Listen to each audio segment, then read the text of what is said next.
This is Philip H. Anselmo, and you are effing listening to BehindTheMaskPresents.com. Check it out. The song is about everybody in here consciously. This is called The Battalion of Zero. Sing with me.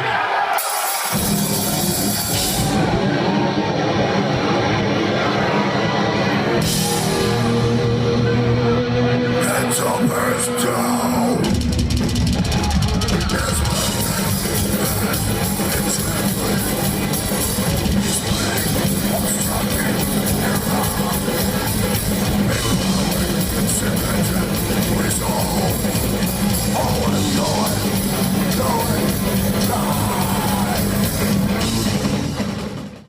This is Pat from BehindTheMaskPresents.com, joined here today by two very special guests, Marty and Marzy Montazaryi. Marty! Oh, what a name. Can't believe I just did that. I got the last name right. But... Fucking Marty. Oh, that was your name. Oh man, people from the South is automatically Marcy. Oh, okay, there you go.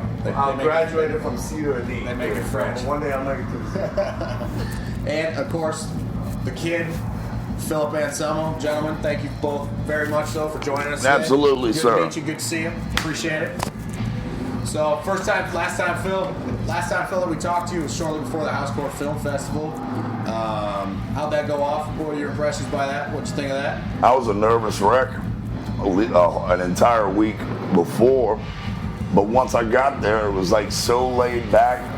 In my opinion, it's so well put together, and I had a blast. I had a fucking blast, man. Whether it be the bands, the films, the personalities, I had a fucking great time. And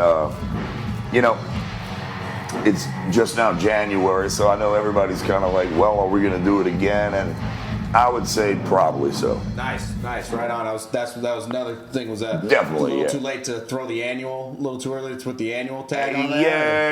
It's just I still think it's a little bit early, but if we can right now pin down the films that we really want that didn't get shown. Obviously, you throw a second year, you want to have a brand new roster of films and bands and all that stuff. But in my opinion, I'd love to bring certain bands that played year one back. I would love to do, put it this way, I don't want to do two sets myself. That ragged my ass out, with Down and the Illegals. So I'm going to pick one for whatever year. Pardon me, I'm going to pick one band for this upcoming year and play. But, there's certain bands that I really, really want. And I can't name them right now because that would be like, I guess, bad luck or some shit like that, So, yeah, man. And plus, so many fucking movies out there that, we weren't able to secure at the time that are available. And, you got only a certain amount of time within a 3-day span.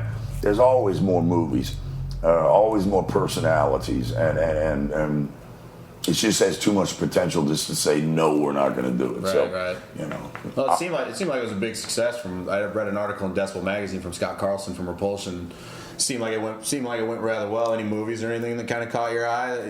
My favorite thing was really the films, well known or the well documented films that we fucking had. That's great and fine.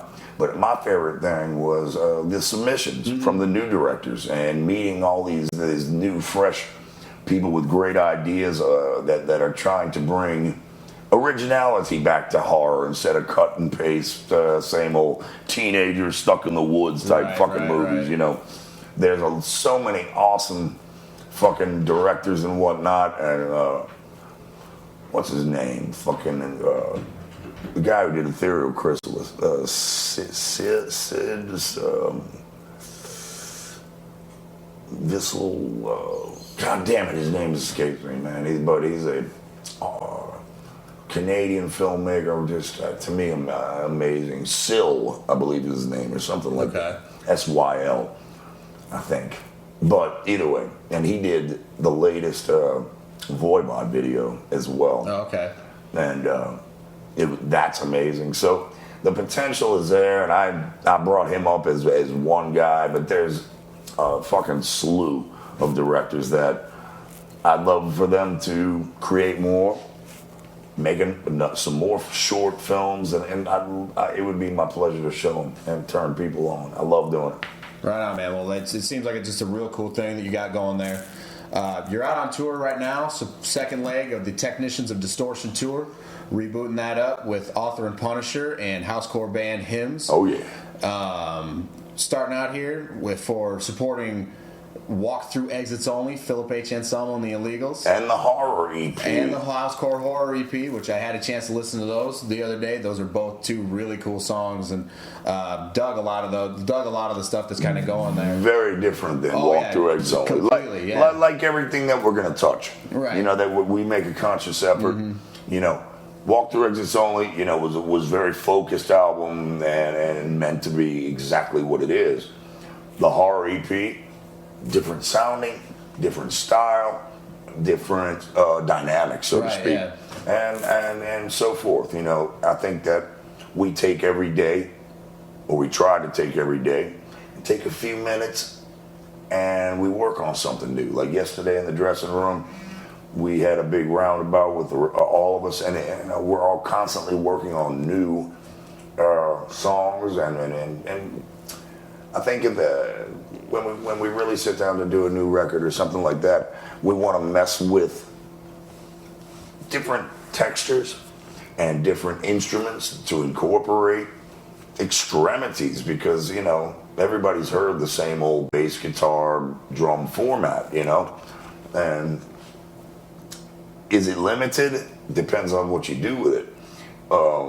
But there's many sounds out there that are available, and we'd like to explore. And he's a soundsmith in himself, you know. I can totally see that on the new album, especially because there's just there's exploratory kind of things, and just kind of things that just kind of move in different fashions or take a sharp left turn where you didn't quite expect them to, and then come back and repeat themselves as well. And it's just what you guys created with that with that solo album, it's kind of hard. It's extremely hard to pigeonhole, I think, when it comes to the stylistic anything in that. And I was honestly surprised at not being up on year-end lists, which I know you could really give a fuck about that. I don't care at all. Right. So that just proves that it's misunderstood, like every other fucking music movement out there. Like, case in point, when Hellhammer came out back in the fucking 80s, and people heard it, and you know, you're growing up around all these heavy metal bands that are getting more technical, more involved, and Hellhammer's very primitive. It was laughed at. Mm-hmm. It was scorned. Mm-hmm. Bands like Sodom and Bathory, they weren't worshipped. They weren't fucking whatever. They were called Venom clones. Right. And now today they're staples of fucking whatnot.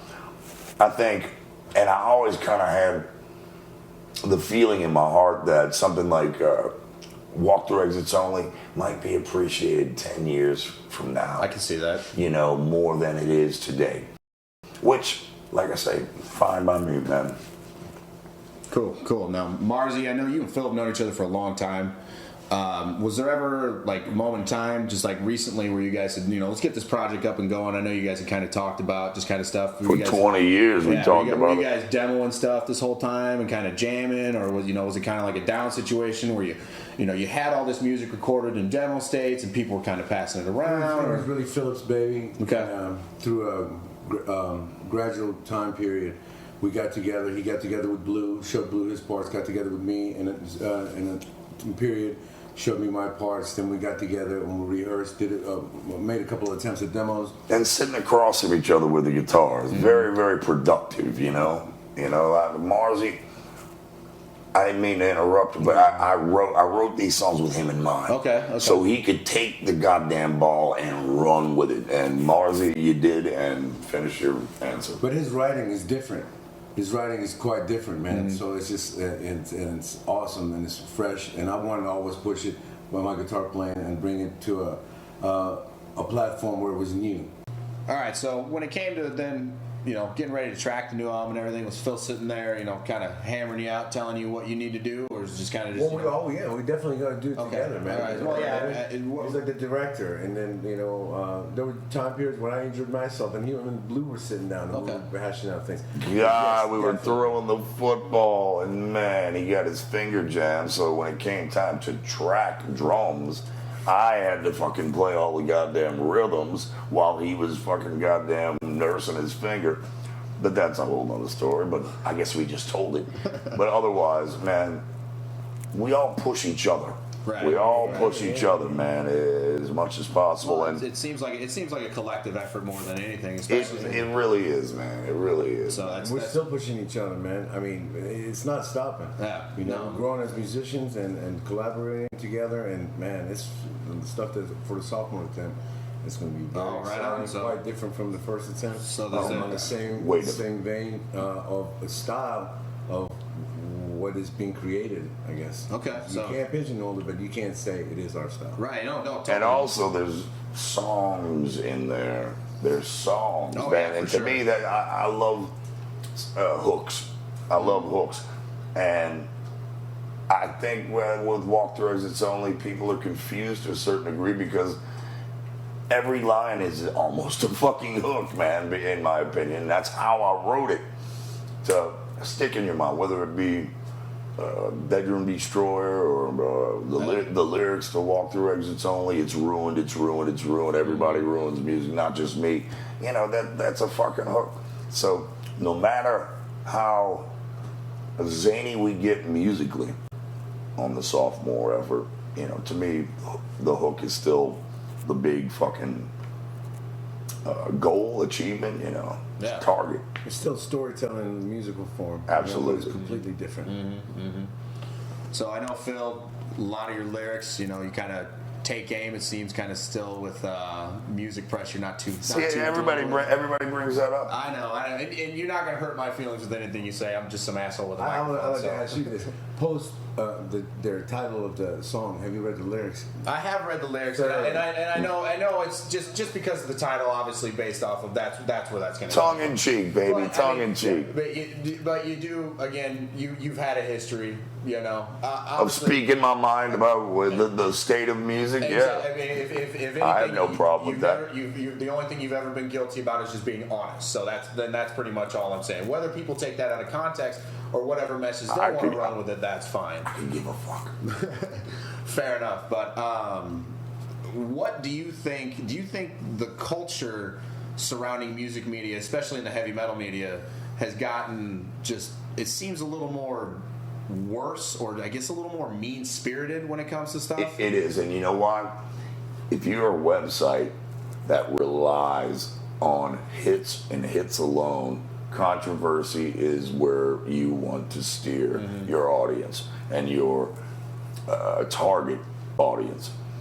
And once you set up this fucking thing called the comment section, which is on every website possible, whether it be sports, entertainment, movies, actresses, actors, etc., musicians, it sets it up for the coward to get his second. It sets it up for the coward to get his little fucking tiny inch of fucking look at me, look what I fucking said under an androgynous pseudonym name.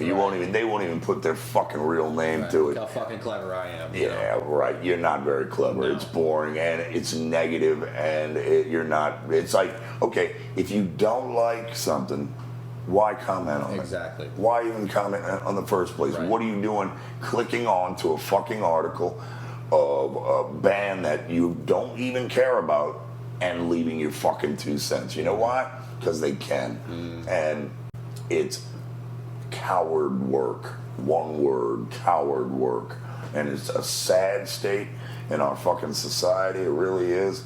Because it is, like you said and alluded to, a very negative platform. And it's ended up a negative platform. And look, man, I'm not the president of the United fucking States. That dude gets more flack than fucking anyone. The most hateful, horrible fucking comments written about him. I'm not the quarterback for a football team. I'm not a running back for a football team. But by God, post a fucking goddamn article on him on ProFootballTalk.com, which they are the kings of grabbing one line and making it this whole fucking big deal and taken absolutely out of fucking context. And people comment, they say the most hateful fucking things in the world that normally and never would you ever have one of these motherfuckers come up to you and say it to your fucking face. I mean, exactly. Coward work. Coming up for as long as you've been in this business. I mean, I'm sure you've had your fair share of people say, you suck, your band sucks. So what? Go fucking listen to something else. Right. It ain't my fault. You didn't have 3,000 jackasses on some website and then times it by 30 saying the exact same thing, and then also at the same time bringing into a litany of other factors that might say, oh, well, I don't like the way he does his hair. I don't like, this guy's a faggot because he does this, he says this, or he does this. So I honestly couldn't imagine. I don't like the faggot word. I don't like the word bitch. I don't like the isms of fucking LOL, laughing my ass out loud. All the fucking, in my opinion. I don't like that. I don't like the destruction of fucking the English language. I'm bored with it. It's for children. Boy. It shows about the people when they do it, Oh, that's to actually look at it. Whenever I look at that, I immediately turn it inwards and say this person must be unhappy about their life. Absolutely. This is the route that they're taking. If this is what they're wasting their time with doing, exactly. Because it takes time, effort, and in the end, it's just if that's literally all you have, nothing better to do. It's negative energy. Yeah, no, it could be in the context of a text. There is this thing called karma, man. To a certain degree, as invisible as it is, the more bad, ugly shit you put out there, it's what you're going to get back. It's true. And getting back to a different point and a main point. Okay, we have this format. It is a negative format. Music. Scrutinized, put under the fucking goddamn microscope. More so now. Individuals in bands, stars, athletes, etc., etc., etc., scrutinized to no end. That means that everybody who comes out to an illegal show, in my heart, that means 1,000% I know they want to be here because they like the music, and they're not the fucking coward sitting behind the keyboard waiting for someone to respond to their comments so they can keep wasting time. These people who show up, whether it be 10 people or 200 people at this point, we know, eventually we're going to play the show. It's going to be fun. And the people that have come out to the show, we're going to give our fucking all, and we're going to have a fucking blast. And you take that experience. I sleep really good at night. I sleep just fine at night, Jack. The world is going to be what the world is, but it doesn't mean it has to define him, me, you, this dude, or this dude. Take your own route. There is this shit called drop the baggage off. Your taste in music doesn't define who you are as a person. Absolutely not. Internet metal nerds just obviously don't get the hint, pretty much. So, well, maybe they'll grow up one day and they'll be scrutinized themselves. We'll see. Just like the old adage, any music critic is basically just a failed musician. So the failed musician strikes again. That's one of my lyrics. And fucking what is that? Pigs Kissing Pigs. Yes. Yeah, off the horror fucking Housecore horror fucking EP. Right on. The failed musician strikes but again. Yeah. Well, shifting gears from all that, just negative energy here. You guys are working with Author and Punisher on this new tour. Fucking A. That guy is probably one of the most innovative artists that I've seen. Thank you. I heard about him about 6 years ago. when he was still kind of refining some of the machines that he still uses? How'd you kind of come across him and kind of get with him? Because I saw him, he was doing college tours, and then he's kind of come around this area a couple times before too, but I haven't seen him on any major tours before, but I have seen releases, I've seen him on websites. I wouldn't call this a major tour. We're just touring, man. You know, I think it's a very diverse tour, and that to me, that's the most important thing. For sure. All the bands are very different than each other. None of you guys sound like each other. Exactly. We don't sound alike. And one thing I got to point out about the author and Punisher, Tristan himself, he never stops innovating. No, he keeps building, and he's never satisfied. He keeps building on what his foundation's already incredible. Anyone who builds their own instruments from the fucking ground up, I definitely, if I had a hat, I would tip it to him, you know. But really, we watch every night, and it's astonishing what he does. And once again, there are audiences that sit there and just look in shock, like, what am I watching? You know, you're not expecting to know what you're watching. It's a new experience. It's a new day. There are new sounds. There are untraversed fucking goddamn trails and paths and all kind. There's this thing called That Way, and if you want to come with us, you can. Or otherwise, it doesn't exist. You got a brick wall. Author and Punisher is to me, well, it was a must to bring him with the Illegals because of the diverse billing that we wanted, very much so. I was turned on by my monitor man, who was at the time, and I hate to talk about him in past tense, but he had visa problems, and you know it happens. But he's from the UK, and we talk music all the fucking time. He shot my old lady a link. She shot it to me. Bam, and I saw the whole Author and Punisher 15-minute interview with Tristan and how he does stuff. Man, I know. I was like, get me in touch with this motherfucker ASAP. And that was that. It was as simple as that. I said, let's go. Let's bring him on tour. And you know, this is the second leg. And his equipment looks 4 times to 20 times different than it did the first fucking run. Right. So, like I say, he keeps innovating in more extreme ways. And it ain't pretty. Some of it may be melodic here and there, but it is an ugly, hideous thump to the chest when you see it live, and I adore that. I'm sorry, I love it. I love it because it doesn't sound like anything else. No, it really and doesn't. It reminds me of older bands that I grew up with, like Fetus Production, SBK, all the really harsh industrial bands of yesteryear. It reminds me of it, but it's different, man. Yeah, no, it's different. It's completely different. And again, like you said, his evolution kind of as an artist and just what he works with has been really interesting, because I saw some of the first videos that he kind of put out when he first started coming out. Right. And it's like you said, it's a totally different setup than what he works with now. And even then, just on the last album that he released, I think it was about 2 years ago, or the last like rehearsal video that he came out with, even those machines from what we just saw is just, you know, they're modified, they're changed.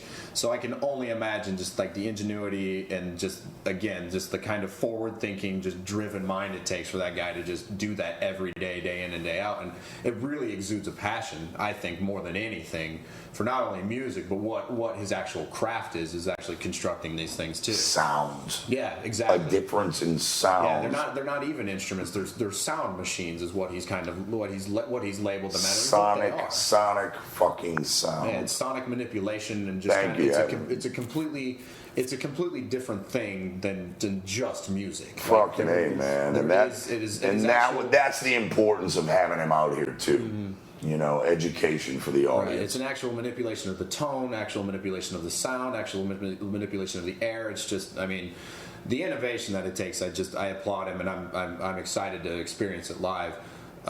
Which kind of, you know, when it comes to an artist like that and being so on the cutting edge and stuff like that, it's it's refreshing and stuff like that, especially in a world anymore which become overrun with technology, that it just seems like everything's so cut and paste with stuff like that. Would you kind of agree that there's a lot of bands out there, I mean even more so with how easy it is to make music even in your bedroom, that they just don't have a fucking clue when it comes to actually making a song? Don't get me started, man. Don't get me started. I can only imagine there's plenty of submissions that you've probably gotten to Housecore saying, hey, this is what we sound like. We got 10,000 fans on Facebook. We got 1,000 press photos, but we haven't recorded a note.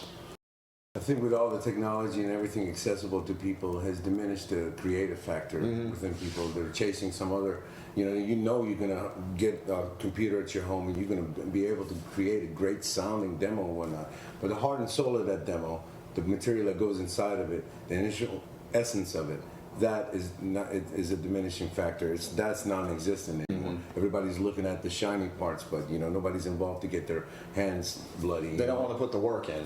Work is where it's at. Right. That's everything. It's a garbage in, garbage out type of thing. That nucleus right there. That's all the body of the work. Where Tristan's doing his work, where Adam's writing his stuff with hymns, when Philip's doing his stuff, where I'm practicing at home, and we're bringing all this around and on the road. We're around this environment. We're all, so it's a very healthy. We feel that passion you spoke of, Tristan. You feel that. You feel that because all of us are pushing it. We're pushing it and being on the road with everybody and feeling that. Man, it's something very unique, man. I'm telling you, not only do I feed off of it, man, it inspires me daily to be around these guys. It truly is. And then just to add a little bit there ain't a damn one of us dressed up in a costume. There ain't a damn one of us that needs an image. There's so much image conscious bands out there. I think they take more time figuring out what they're going to wear than fucking coming up with one fucking note that is original or one tone or sound that is fucking absolutely abstract in comparison to everything fucking else, man. I love being around this. You take a look at hymns. They are an anomaly. It's like this group of kids from Arkansas.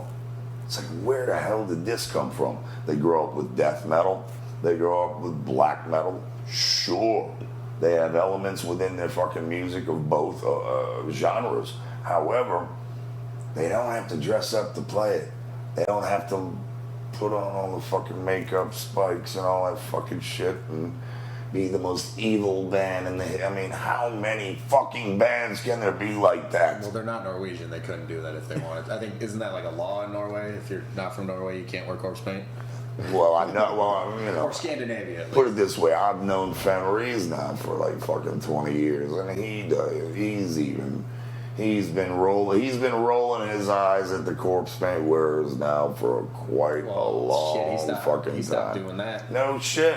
For a good reason. A long time ago. For a good reason. Yeah. Because there's 8,000 fucking bands that are doing it. Shit, I think the only original second wave of black metal band that's still doing it's Immortal. And I mean, it's they can get it. Immortal's all right, That's all right. Yeah. Their first 3 records are for me really, really, really important records for the time. And look, that's one thing, and I need to get this really clear. To me, there are cornerstone bands that can have all the image that they fucking want because they were there when it was enveloped. There's a context to it. Very much so. And then there's bands that, are innovators to a certain degree that may take image, but it doesn't bother me because the innovation is so fresh and particularly, I guess, when you listen to it, you're intrigued, and when or something, and you goes, wow, it makes you want to stop and go, damn, did you just hear that? Something like that. Whereas versus a band that is taking ding ding ding ding ding ding ding ding ding ding, the same fucking formula over and over and over, and those bands. All right, here you go. Those bands that you listen to, and you know exactly what's coming next. You know what's coming next. It's the most predictable fucking thing when you sit down and listen to a song by some copycat fucking band. You damn well know what you're gonna be hearing. You know what you're gonna be hearing. It's the bands that use different textures, that throw you off completely and create something incredible within innovation. You know, they could say, okay, we're black metal. Case in point, Decibel Omega. Excellent fucking band. Incredible fucking band. Anonymous. Great for them. They made great music. For death metal, I've been beating the gong for a long time, Jack. Portal. I agree with you. Portal. There is no other band that sounds like that or even comes fucking close. No. Then I've got friends that love extreme music, but when it comes to Portal, I've heard right out of their mouths, man, that sounds like a bunch of mess to me. You know why it sounds like that to you or people that don't get it? It's because you're not sophisticated enough to understand it. End of sentence. Fair enough. Any other bands other than Portal, Decibel that you're kind of jamming or maybe looking forward to in 2000? There ain't nothing like Portal. I listen to Portal going to sleep, fucking reading Lovecraft, taking a shit. You know, I listen to Portal. Your nightmares must just be horrendous. I don't have nightmares. Sleep and reading a book, listening to Portal.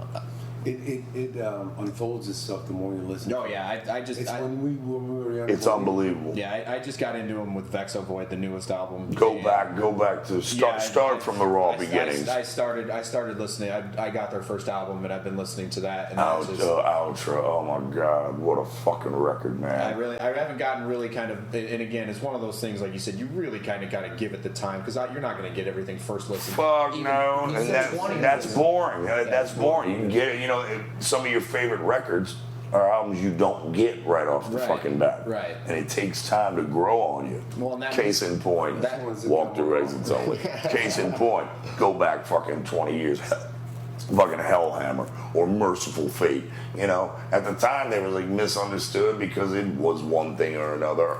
Hellhammer, oh my God, they're too primitive. They're not technical enough. And Merciful Fate. What the fuck is King Diamond doing? What am I hearing? This is terrible. 20 years down the line, they're fucking cult fucking heroes and idols, and you got a bunch of imitators, you know, and worshippers of the genre that was once shunned. Bring on more hymns. Bring on more Author and Punishers. Give me more Portals any fucking day. And I do mean innovation. Think out, not imitation. Imitation's so fucking boring at this point. Yeah, no, I totally agree. There was actually, I read an article on a. You're only website, limiting yourself. On a website where basically, I mean, he's basically was stating that metal stopped being innovative in 1997, and basically the majority of what's out there today is a copycat of everything else. Who said this? Elogium? No, this is from the website Stuff You Will Hate. A guy named Sergeant D. He's been around for a while. He's an old hardcore dude, an old death metal dude. And he's a snarky commentator who thinks he's too smart for his own good, which he is in a lot of senses. But in the points that he was presenting, and I guess with anything, if you present enough points, then I guess you can make any point. But this is kind of where I was getting this line of questioning from. Where do you you can kind of see the point that he makes, especially with technology allowing all these bands to just influx. It just seems to just flood the market with all the same crap that sounds the same. It's hard for the cream to rise to the top, I think. That's why I think it takes a little longer. I mean, Portal's been doing what they do for 15 years now, and it's just now. I mean, I know they have been they've been pretty critical darlings and have gotten a lot of respect, but it seems just, especially now with this newer album, really started getting the some acclaim that they deserve. bald guy wearing their T-shirts Well, around. again, it's everybody just kind of catching up to it. But you've been doing that since I've been a walking billboard right, for a long time. That's why I started listening to Dark Throne. That's why So spread the plague, right, man. I got into black metal because you had that shirt on in those promo photos. I still consider them the true Norwegian fucking black metal. That's pretty band. much where it stops and starts. Satyricon, Satyr, and all them. To me, very, very interesting innovators for when it all started. Look at a band like Ved Boinzen, who eventually they turned into Virus. And if you haven't heard Virus, that's innovation. That is fantastic songwriting. That is use of fucking the instruments given that we're all so used to and making it sound ethereal and interesting. Almost like a blackened voivod, but I hear the swans in there. I hear fucking some tradition, but I can take it because it's progressive enough and different enough. Check out Virus as well. Incredible band. Fucking incredible band. And, I gotta give kudos, and I hate that word, to fucking the singer for Hymns. He turned me on to Portal. He turned me on to fucking a lot of Decibel Omegas and a lot of the new stuff because they keep up. He's a smart motherfucker. Adam, he's a very interesting interview. Really good guy, very intelligent. So, once again, I've always said, you can learn from the youth. Mm-hmm. You can learn so much from the youth because there's so much out there. And, it's going to be hit or miss. Music is like food. Love it or hate it, or grow an acquired taste for it. Right. It's going to happen one way or another. Well, I mean, at some point, again, it kind of just leads to the negativity where if you're not going to adapt and evolve with what's kind of going on around you, you're just going to seem like you're out of touch with what's going. You are going to be out of touch with what's going on around you. But what if you want to be out of touch? What if what if the sound repels the ears, like completely, and is not going to grow on you? That is a case as well. Mm-hmm. No, I totally agree. But maybe it gets complex here, but still, you don't have to submit, so to speak. No, I totally agree. You don't, anybody, 40-year-old who was jamming Hellhammer back in the day doesn't need to listen to Escape the Fate nowadays. Or Warhammer or anything out there. It's like, I get it. I get the charm of it all, but can you really write your own songs, please? Right. Well, yeah. That's kind of my point. Is it's just they're just jacking basically what they heard, and it's not so much that they're wearing influences on their sleeves, or when you listen to albums by bands, and you're like, oh, that kind of sounds like this, or and then you read later about their influences, and then it kind of puts the pieces of the puzzle together. It's just blatantly saying, this is this riff from this album, this is this riff from that album. We just put the two together. I can do. Oh my God, yeah. I listen very closely to things, and blatant lifts without any innovation at all is it's plagiarism. It's stealing. Yeah. It's borrowing. Heartless. Heartless. Pretty cool. Well, it shows a lack of creativity. That and just respect for the craft, if anything. It's a lazy generation. Lazy. Microwave generation. Let's do it fast. Let's just get it done. Here we go. Well, then that's what I'm talking about, especially with technology, because you can do anything with software nowadays. You spend $120. You go to Guitar Center, spend $120. You get a two-channel preamp to plug into your computer, and then with the software, you could do anything. But the time of self-discovery is gone. Right. No, because all it is just the time to learn how to figure out the software.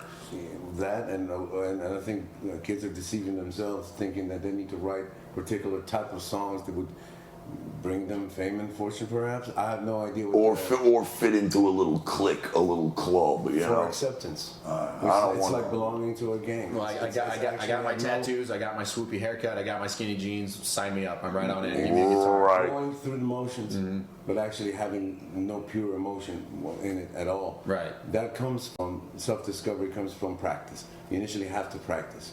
You know, if you see a sculptor, you know, you don't see the final image in front of you. You see a chunk of rock. Right. I mean, he's Right. sitting there chunking away. Through every bit of it, he's visualizing what is there to be in the end. But he never, you never quit till you get the final image. Kids don't want it. Market right generation, you just want to No, have. it's taking him too long. Let's go find something that's already sculpted and Say it's ours. right. Right, and they never see those 300 castaways that he did because he might have not done just that one little bit just right, and he's got to completely restart over, or he's got, you know, That's where the truth lies. Yeah. yeah. The putting in the work is going to get the results when it comes to stuff like that, Fuck, you know, man. and a little bit of dumb luck when it comes to the music business. I came from a school where when I was 13 years old and flung into a bar band situation with dudes that are fucking 19, 20 something years old. I was doing 5 sets a night, 7 days a week. That is hard work. That's the grind, man. That is a grind, and I did it till I don't even know when I stopped. I don't think I stopped from the age of 13 till after Far Beyond Driven, when we first took our first break. This is the truth. I mean, we grinded shit out constantly, and with that comes a lot of attempts, a lot of shit canning stuff, a lot of trial and error. And I think you need that. I think you need that to be an innovator. You need that to be a leader in anything that you're trying to fucking do. I don't want to be part of anybody's fucking little clique nor club. Nor have you ever. I never had wanted to fucking fit, ever. I am the square peg. The world is the round hole. I'm not gonna fit perfectly. And I think somehow it works out. It works out. It works itself out one way or another. I am rebellious. And I carry that on my fucking sleeve. But I don't do it without motherfuckers that have the same ideals, the same vision. As crazy as it might be, Marzy could look as far right as possible. I could be far left as fucking possible, but somehow it's cohesive. And it's all about the music. Once again, I cannot stress how sick of fucking image I am. Bands is being, not becoming. Right. Dress up like it before you write your first song. Right, yeah. You know? No, like I said, you Like go to a fucking You got club all and your there's the tattoos. guy with all his fucking piercings on and then fucking tattoos, neck tattoos, skinny jeans like you say, and you know he's in a band. Or one day he'll be the singer in a band and he'll imitate every fucking one of his favorite fucks that he grew up with in his little clique that he needs to belong to so bad. Fuck belonging. Fuck it. Burn it to the ground. Right on. Well, on that note, Phil, I know people coming out here for a lot of the shows, they're stoked to see here the Pantera tunes that you guys have been working into the sets. But you never know what we're gonna play. But you never know what you're going to play.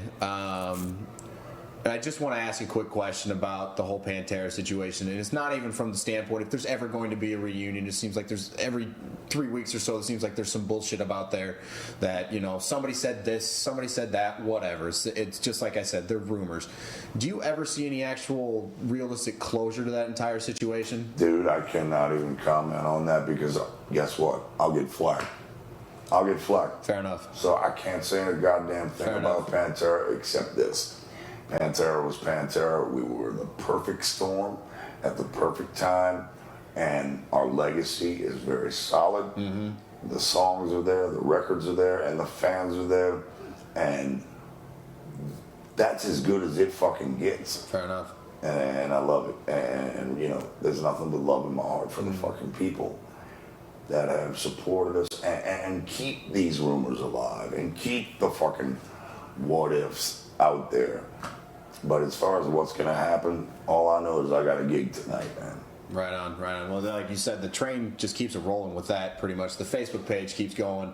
There's an Instagram feed. There's merch going out there. Are you at all involved on like a daily basis with business operations? When Absolutely. It's still a viable business. You know, we still sell T-shirts. And I said it months back. The demographic of fucking sales are from 25 years old down to 15 years old. Those are our biggest buyers. So that just, once again, like I've said it before, but it points to great parenting.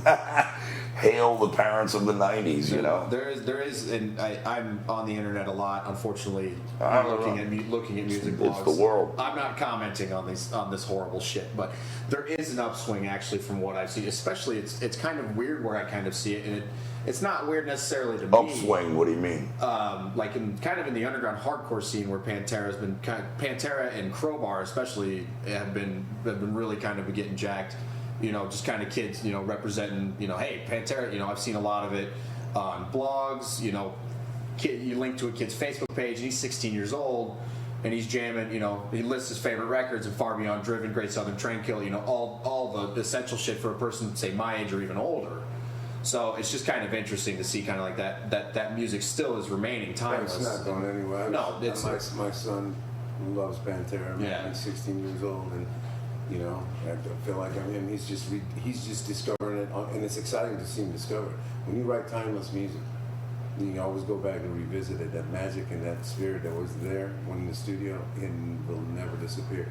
And if the members of the band were guys in Black Sabbath or Van Halen or Led Zeppelin or Pantera, you as a listener, you know, you're lucky that happened.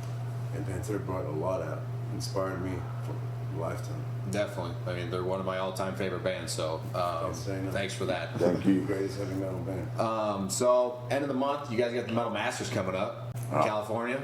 Hanging out with Anthrax. Basically, if none of you know what the Metal Masters is, it's the show they do out in California. Phil, guys from Anthrax. Kerry from Slayer. Billy Sheehan's going to be there. Fucking Mike Portnoy. Pretty much everybody you could ever want to see, you know, from the past 20-some-odd years of metal, hanging out and kind of jamming, really. What's that kind of experience? That's probably just kind of cool just to hang out, jam with everybody. Put it this way, man. I've known the Anthrax guys since 1987. I first met them. Pantera, little band, you know, they brought us on the bus, talked to us, you know, took us under their wing. Time went by, went and saw, or actually Slayer, Tom, Kerry, and Jeff had a gig in Fort Worth, Dallas, I believe. And we were playing the night before, and they were in town, and they came out to a gig in 1988, and that's where Kerry King and I befriended each other, and we've kept in touch ever since. And then Slayer, big time, took Pantera under their fucking wing, which meant and still means like the world to me, because it opened up Dimebag's mind a whole lot to jam with Kerry. He's like, well, you know, he was very impressed, you know, to learn Slayer riffs taught properly by the guys who actually fucking wrote the riffs. Right. It blew him away. It was like, wow, this is challenging, this is awesome, I get the power of it. That was very instrumental. So with all this history, getting up on stage with these guys these days, it's a blast. It's one inside joke after the next. We've known each other forever, toured together, lived together when you're on tour, and fucking, you know, Kerry King used to come and stay at my fucking apartment back in 88, 89. Just when Slayer was off tour, he was bored, he'd fly down, hang out with Pantera, do gigs. So it's a blast. It's fun. and we revisit. Rex is going to be there this year. Yeah, I saw that. Yeah. Rex will be there, so it's going to be great to see Rex again. And then, we're going to jam some old Pantera tunes, some Slayer tunes, and Sergeant D, we're going to be playing some fucking SOD songs, too. Well, that would be the SOD songs. That would be awesome to see because I Speak English or Die. I found that record in high school. Actually, when they released their second album, Bigger Than the Devil, I was like, who the hell is this? And that's when I found out about SOD. And then that's when I went back and revisited all of it. So that would just be absolutely sweet. When fucking Speak English or Die came out, it was a very unique record. The sound of it, the attitude of it, the sound. It is still to this day, that guitar tone is fucking ripping, man. And they got away with some shit, man. Lyrically, fuck, man. If I sang half that shit, man, I would be put on a fucking grill and fried. I'd be fucked, man. Seth Putnam was the only person allowed to be even more offensive. Man. And go figure, he and I were great friends. You gotta have a fucking sense of humor, for God's sakes, man. We're all gonna get laughed at and fucking ostracized and criticized, and so. Such is the human way. His jokes miss the mark with a lot of people, though. So what? Then you know what? That's their fucking problem. No, I completely agree. When I first heard about it, he's hilarious. I used to go hang out with them in Boston. I sang on their fourth record, man. And then I know he did vocals on Trendkill and everything. He did do vocals on And Trendkill. I remember before I even heard Anal Cunt's music, and they were just saying just how awful this band is, how awful he is. They are not awful. Try and learn an Anal Cunt song. That band. Good luck. That band is. I agree. That Morbid Florist record is the epitome. That band is insane. Fuck you. Yeah. And it's insane. Yeah. Production, fucking sound, content, use of different. It was a drummer, guitar player, and Seth. Yeah. And man, I actually listened to Morbid Florist just a few nights ago, and it's still as stunning as it was the first day I fucking heard it, man. Just anti-music. I love it. Mm-hmm. Anti-music, but man. What I was kind of it was nothing could be completely the opposite. His quote unquote public image of being just this scumbag asshole. From every other article I've read from people who actually know him, I read an article Kevin Sharp from Brutal Truth fucking wrote. genius. He was dude. the sweetest, he was the nicest, just genuinely good dude. But I mean, obviously troubled and had his demons with that, alongside of that. So I was right there with him, man. Yeah. Just some of us, and to me, it's like one of the biggest shames in the world because Seth Putnam, you take away the drugs, you take away the alcohol, you take away all that fucking shit, and you got a beautiful person with a fucking absolutely exclusive sense of humor, so to speak, and he made himself a target and didn't give a flying fuck. And if you went to an Anal Cunt show, you were his target. He learned from G.G. Allen what to do and what not to do, and that's not much. So. All right, cool. All right, peace. We're running out of time. So 2014, obviously you got the tour with the Illegals, still going strong. You got the Down EP, kind of tentatively scheduled. Anything else kind of in the works, maybe other than that, either for both of you? I'm done with Down for the fucking year, man. That record's done, getting mixed. So I'm more interested than getting with this guy and writing some new stuff. Right. Yeah. Because I can't concentrate on anything else but these two bands, and I've done my Down work. I've done it. Yeah. And now I'll do shows and I'll tour it, but it's time, in my opinion, to do some more legal stuff, man. Right on, man. Well, cool. Well, thanks for joining us, both of you again. Great interview. Great, knowledgeable interview. Thank you. I appreciate that. This is Pat from BehindTheMaskPresents.com, and thanks for joining us today.